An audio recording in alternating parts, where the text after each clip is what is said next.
چی میگه این؟ بخواب بینم. این فصل تعداد مربیای استقلال از تعداد برداشون بیشتر شد. یعنی آمار میانگین هر مربی بردم به دست نمیبردن. بعد اینا حداقل سپاهان میرن بالا واسه ما توری میکنن. 7 مربی عوض کردیم ولی حداقل 4 بار پشت هم به یه تیم نباختیم. سوبله چوبله. 7 مربی اومد ولی حداقل 4 تایی نشدیم. سنگین ترین شکست امسال بین استقلال و پیروزی دست شماست کلا قرمزی. 7 مربی اومد ولی همچنان توی جام حذفی حضور داریم. شما هم فصل تموم شده برات. باید برای سلامتی ورزش کنی.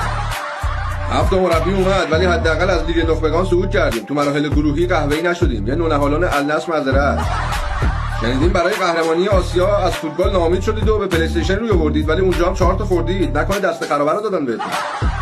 من اگه تو نباشی سال دیگه دربی و با کی بکنم بازی؟ من اگه تو نباشی بگو به کی بخندم داشتی؟ من اگه تو نباشی کی به ما بگه 2 تا ستاره داریم؟ من اگه تو نباشی سال دیگه به کی برینم آجی؟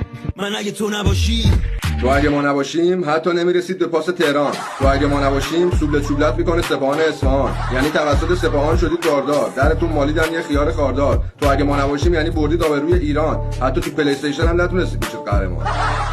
شما بپا تو استادیوم آزادی هوادارهای تراکتور ادرار نریزن رو سرت. نمیخواد غذا تو به بقیه تعارف کنی. الانم بخواب آمپولتو بزنی. تو اگه ما نباشیم